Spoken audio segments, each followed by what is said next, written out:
Do you know these 3 early warning signs of an autism meltdown?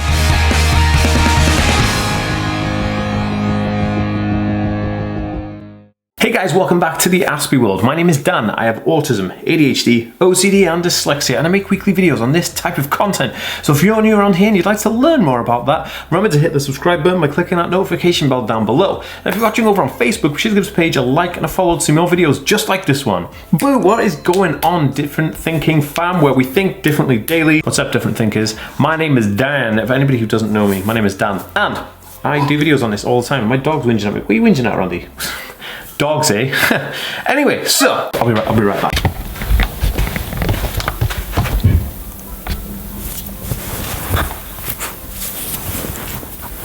So you want to be tucked in on the sofa? There you go. Okay, so where was I? Right. Okay, so dog sorted out. So I want to do a video on autism meltdown triggers because there is something really interesting. Like, there are early warning signs that will tell you that your body is kind of saying, hey, you know, watch out, you're getting close to a meltdown or you're getting close to a breakdown or whatever. And I feel like a lot of people ignore these early warning signs. So I wanted to get into that right now. But also, guys, if you haven't already, I have a free PDF download book, 7 autism life hacks that you definitely need. You can get that book on a card above here, in the end slate, and in the description down below. You can go ahead and download that for you guys. A lovely little gift from me to you. Please do that now. And also, if you want to ask me anything, you want to get in touch with me, get me on Instagram and Twitter, give me a follow, send me a DM, whatever you want. I read and respond to every single communication I get on there, so yeah. Boom. Okay, so 3 early warning signs of an autism meltdown, and I bet you guys ignore these. I know it. I'm gonna take some water because this is too juicy. Right then, so first one is breathing change. Now, when you are in a situation where you're potentially going to melt down, you're going to have an autism meltdown, your breathing changes. It becomes it comes from being like a typical calm breath that you normally have, just average every day going about your day, into being kind of like a rapid rhythmic pattern. So it almost like you're hyperventilating, and that hyperventilation is coming from the fact that there is there's an adrenaline rush going around your body because your body's getting ready to kind of like fight, you know, or run, and that comes from that old kind of fight or flight scenario. But the interesting thing is your body's doing this because it's telling you, hey, there is like some danger around, there's something going on. And it's kind of like our job as humans, as responsible adults, to kind of look at those triggers, look at those signals and act on them. Now, when your breath changes, so you're getting shorter breaths, you're taking in more because the adrenaline's pumping around and your heart's pumping a bit more, that is a sign to you to be like, hey, something is going wrong a little bit here. Maybe we should take ourselves a step back or step out of the situation and kind of regroup. Just that one thing alone would completely stop an autism meltdown happening because you're stopping it at its core. When it's starting to evolve into something, boom, you're cutting it off. That's super powerful and very, very effective. I honestly, it's so good. It's so good. Right. If you found value in just that one hack, give this video a thumbs up. I'd love to see some thumbs up on this video. You guys are amazing and it would mean the world to me.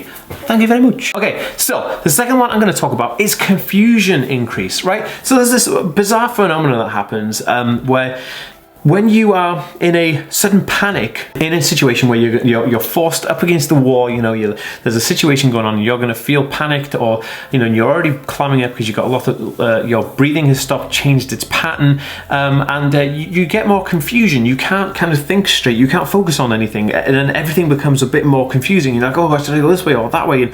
And so that confusion, that increase of sudden panic and disorientation, comes from the fact that your body is trying to tell you that there's something wrong, you need to get out of the situation, but what you're trying to do is you're trying to go about your daily life. Oh yeah, I'm gonna go get that bread and cheese that I needed, but you can't think about it. You're like, oh, I don't know what I'm doing, what am I supposed to be doing? And that confusion, that's another sign, that's a trigger, that's something, it's saying to you like, listen, you have to get out of this situation.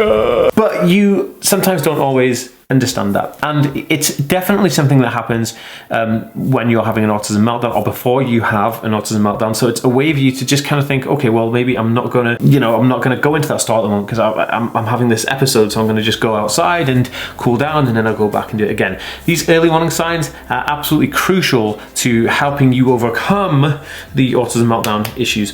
Right, so let's go over number 3. this is a really interesting one. So all these that I'm laying out right now are ones that I've actually experienced, and I've tested this out. I've tested out if I listen to the early warning signs, what happens if I act on the early warning signs. So for me, it's like, okay, if I'm starting to get, my breath changes, I take myself away from that situation. If I start the confusion, if my confusion increases, I take myself out of that situation. So you can see the pattern of how I'm working this right now. So this is an interesting one. The third one here is agitation. Now, when you have an increase of anxiety, that cold sweat comes over you and that panic sets in, and you also get like a very feeling of being agitated and aggressive. So everything that if there's somebody with you and they're trying to talk to you, you're getting really agitated and you'll kind of like lash out and be like, no, leave me alone. And everything becomes a super stress. It's almost like turning the dial from like kind of stress to, oh my gosh, like I am so stressed right now. Everybody needs to leave me alone before I explode. That's it. That explosion, that's the meltdown. That's the, that meltdown is that's the thing. That's the thing we're trying to avoid.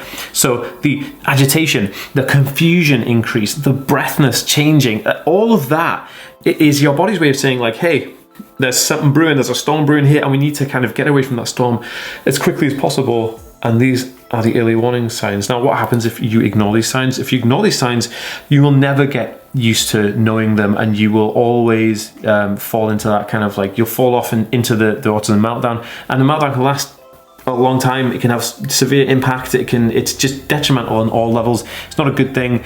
So I highly recommend going through these 3 sets. Like if you start feeling a bit odd, try and identify it. Is it a breathing thing? Is it confusion? Am I agitated? And any one of those, if you feel one of those, then you know that there's a potential, there's a meltdown going to happen. This is going to be so valuable. Now, if you think that somebody can find value in this video, please share it on Twitter and Facebook, because it'll be amazing to help other people. And if you like this video, give it a thumbs up, leave me a comment. I read and respond to every single one, and I will see you guys in my next video. Peace.